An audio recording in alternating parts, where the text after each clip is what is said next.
Hi, I'm Caitlin Clark, and this is my equitable solution to regenerative medicine. First, I'll do my outline. We're going to start with I'm going to introduce the problem, the significance, the relevance, and my stimulus connection to the problem. Then I'm going to talk about the possible and tried solutions.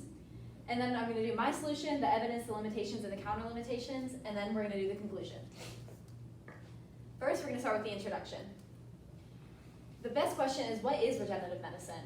Regenerative medicine is where it is a solution to stem cells, using stem cells to regenerate organs, tissues back to their normal function. This is usually done through the manipulation of stem cells. This can cure things like cancer, Alzheimer's, spinal cord injuries, and type 1 diabetes. My stimulus connection is between How to Build a Resilient Future Using Ancient Wisdom, a TED Talk done by Julian Wilson, a leading expert on indigenous technology, and Urban Evolution, How Species Adapt to Survive in Cities by Eric Bender, an associate director at Winhead Institute for Biomedical Research. With Resilient Future, it was how humans adapted to their environment to survive, and in Urban Evolution, it was how animals adapted to their environment to survive. This brought me to what is the science behind adaptation and how do their cells adapt to their environment, which brought me to stem cells and then to regenerative medicine, because stem cells is the regenerative medicine is the manipulation of stem cells. The equitable issues within regenerative medicine is that the treatment is still a liability. This causes its treatments to remain extremely expensive, and low-income families struggle with obtaining access to it because they cannot afford it. When referring to the topic of regenerative medicine, the question arises, what is the best way to utilize regenerative medicine for treatment in the United States with maintaining a high level of equity? We're going to start with the possible and tried solutions. The solutions are equity participation and alliance agreement, payment compensation for research testing, and making regenerative medicine an addition under Medicaid. The first one is equity participation and alliance agreement. Simoto Chemical Company, a major Japanese chemical company, and Meyer Ridge Company, a Japanese biotechnology research company, combined their resources to develop regenerative medicine more efficiently. As a result, they would cut costs, production time, and necessary resources to produce. The limitations of this is that there are loopholes and deceptions that these companies can have. They can claim better quality and more advanced quality and maintain their higher or original prices.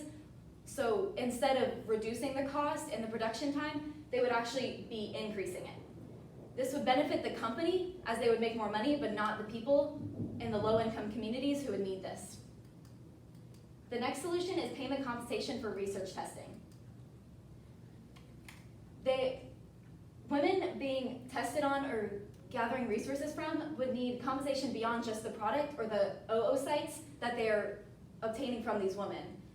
This would increase women participation as they'd be receiving more money for their oocytes, and a greater number of oocytes would be cheaper, which would be cheaper medicine as they could do more research on it and they would have more access to the actual stem cells to make the product of regenerative medicine.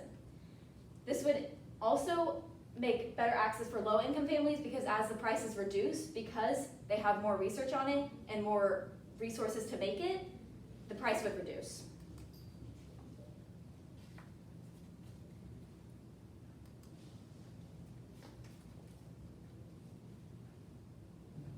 The limitations of this is the price would drop, but is not likely guaranteed, as the company can again claim better quality. But this is an extremely competitive market, so it might make them maintain their prices. And the solution should still be utilized, although it does not fix the equitable issues, but it could help undercompensated women for their oocytes and for the research testing. Now on to my solution. My solution is regenerative medicine should be an addition to be covered by Medicaid. What is Medicaid? Medicaid is a joint federal and state program that helps cover medical costs for some people with limited income and resources. This is said by the Digital Communications Division. Why this solution? The first one would be adding regenerative medicine would lower the cost of regenerative medicine. 90 million Americans already participate in Medicaid. Decrease social and economic disparities within in low-income areas, and lower effects of environmental issues in low-income neighborhoods. First, let's talk about adding regenerative medicine with lower costs. Medicaid supports the financial problems with low-income families in obtaining medical care. Adding regenerative medicine would therefore provide aid to these families in obtaining treatment, as they'd be able to obtain more treatment with the treatments being less, and it will become in their income abilities. According to Andrew J. Barnes, a PhD holder and associate professor of health behavior at VCU, says that 90 million people already participate in Medicaid. This would immediately reach millions of Americans if we added regenerative medicine under Medicaid. People who are already suffering from cancer, Alzheimer's, and type 1 diabetes can reach these treatments faster, easier, and they would become more accessible because they are cheaper. Next, let's talk about the decrease of social and economic disparities in low-income areas. Eric Bender also touches on these economic and social disparities and the stimulus source urban evolution. With these financial aids, these disparity gaps would decrease. Next is lowering the effects of environmental issues in low-income neighborhoods. Eric Bender not only addresses disparities, but environmental disadvantages of living in low-income areas. Although Bender directs this at plants and animals, humans will feel the same effects as well. Mainly the effects of pollution.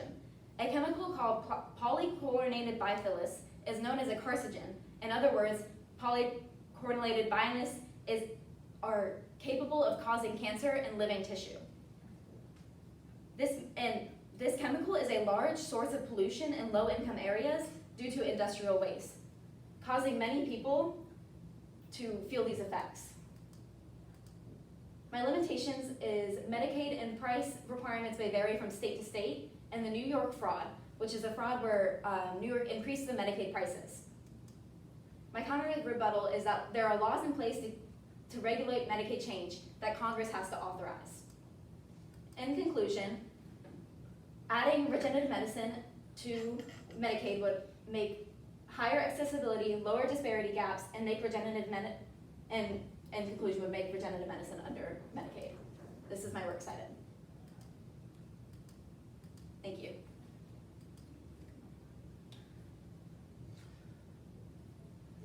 Caitlin, how did some preliminary information you gathered inform your research? So much of the research I did at the beginning was only about stem cells, but I ran into many ethical issues rather than equity issues, and it's hard to argue an ethical standpoint. And when I was looking more and more into stem cell research and what they did with stem cell research, I found that they did a lot about regenerative medicine, which brought me to my actual question.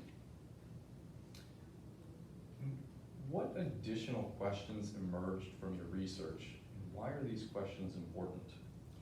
So within my research, I found a lot of ethical barriers again, because again, stem cells is a very controversial topic within communities and has to do a lot with religion. So I ran into many of those questions about whether this is ethical or not, but I went around that by doing doing a position of equity.